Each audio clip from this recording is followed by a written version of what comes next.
From Painful to Peaceful, Damn It, by River C. Jones. Chapter 1. Infant Consciousness, Mature Spiritual Warfare. My name wasn't always River Jones. How many times have you died to being someone that wasn't really you? How often do you compromise living in your most known truth?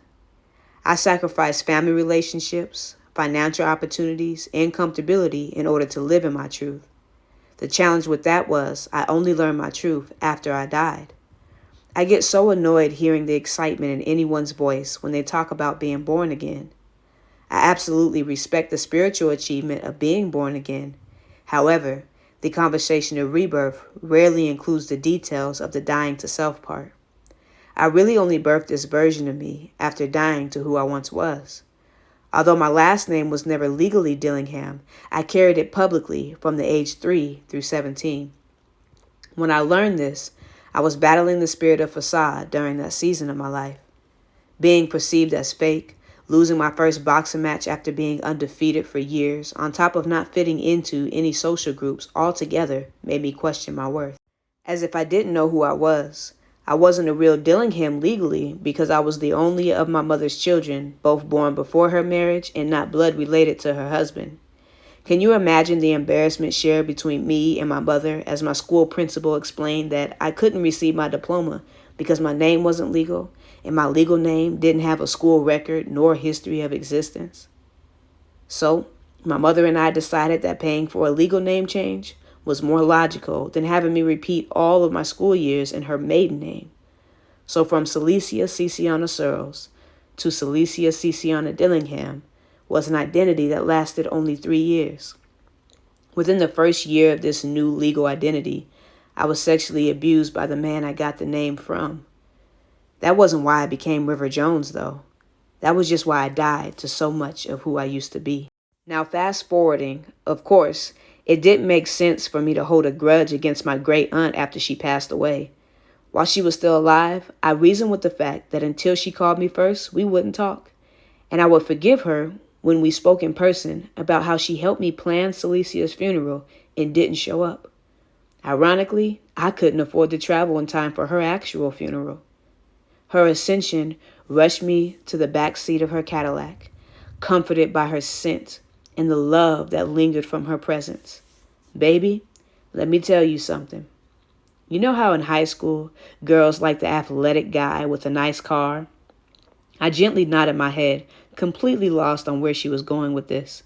She must have seen the confusion on my face because right then she twisted her body even more, looking over her arm wrapped over the driver's seat to the passenger side that I was sitting behind. Her jewelry blinging in the night like stars inside the car. That girl you're with looks at you just like one of those boys. Now, I didn't see an issue with that until the long pause that suggested I rethink what she meant. She continued, You're her opportunity, not the other way around. She was really reading my facial expression because before I could say a word, she said, Cece, I'm going to tell you something one of my nieces told me. She said to me, Auntie, you don't own your fly. And now I'm telling you, see, you don't own your fly. You said you wanted to go to Atlanta, right? I said, yeah, Auntie, I'm thinking about it. She said, okay, so just go. This place is going to be here when you get back. I wanted that to mean that she said she was going to be here when I got back. But I couldn't be upset with her for passing before I could return because she never said she would still be there. In fact, she gave me the confirmation I had been praying about.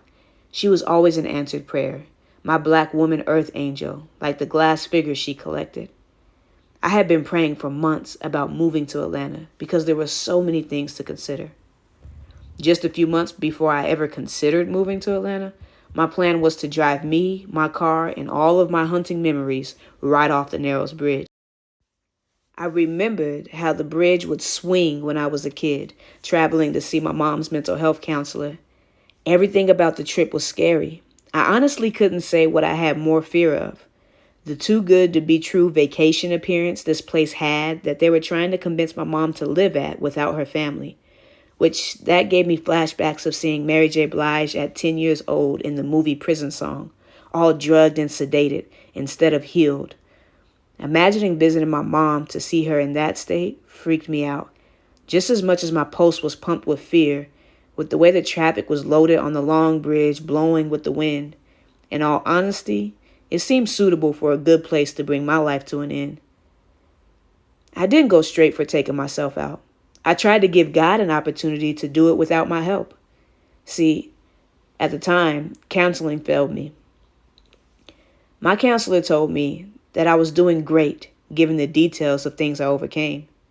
He told me I was very strong and time heals all.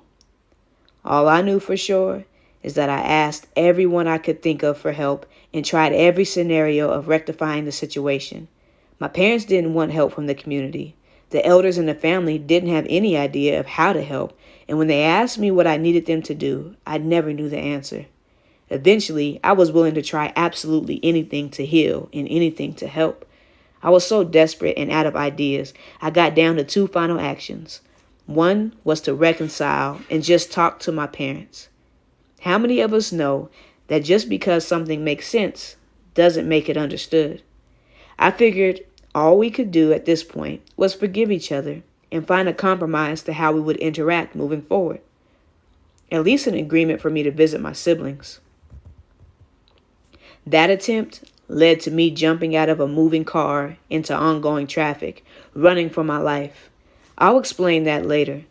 I mention it for now because ultimately I had my first ride in a cop car that night and ended up writing everything out in a restraining order report. That was no electric offense, nor did it protect my younger siblings from normalizing the toxicity, but it did stop the violent threats loading up my voicemail. Other than that, I had the counselor's advice to hold on to. Time heals all. He said it so confidently. Maybe there was some concrete truth to it beyond and set it in the windowsill next to my bed. I watched the clock looking for enough time to go by. The counselor wasn't specific about how much time it was going to take, so I trusted that as I watched the clock, I would eventually count enough seconds, minutes, and hours to heal. Eventually, the ticking of the second hand was as intense as the vibrations from living next to the military base. One day, the anticipation increased to high anxiety, and the quickest way I could think to break the tension of the ticking and talking straining my pulse was to scream. The release of that scream came as a shock to me, as if I didn't see that coming. Reflecting about it, instantly wondering why I just screamed, made me realize I had lost belief in the theory that time could slightly heal anything at all. In the case, the professionals lied to me, and there was no way out of this extended nightmare that began to reveal itself more and more as reality. Rage rose up through my body like some kind of invisible electrical super strength, as if I transformed into the Hulk without turning green. Looking around my room was everything my parents and godmom helped me set up to celebrate my move and make the room feel like home. I snatched down the graduation cap and gown, got a good grip on the Christmas lights lining the room. As I ripped it off the nails, photos and boxing medals came crashing down with it. I screamed again while kicking my lamp over. As it shattered, I was even more upset. That was my favorite lamp. Picking up my laundry basket, I began yelling out loud, "Just show me why I'm here, damn it."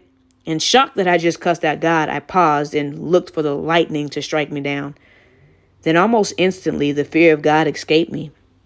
I realized the worst that could happen was for me to die.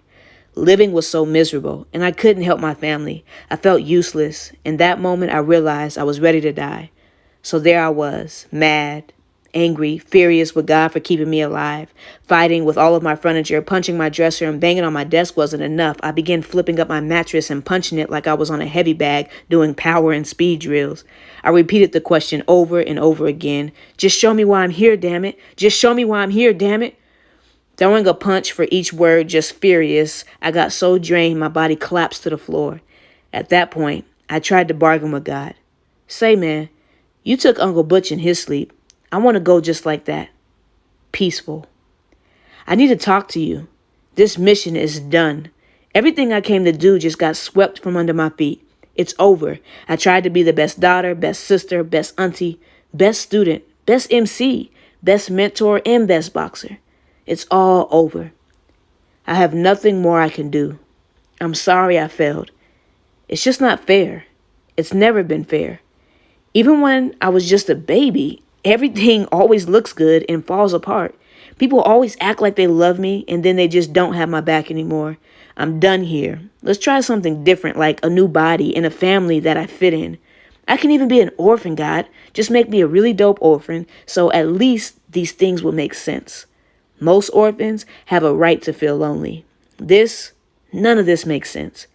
I'm coming to see you so we can talk about it. I'm ready.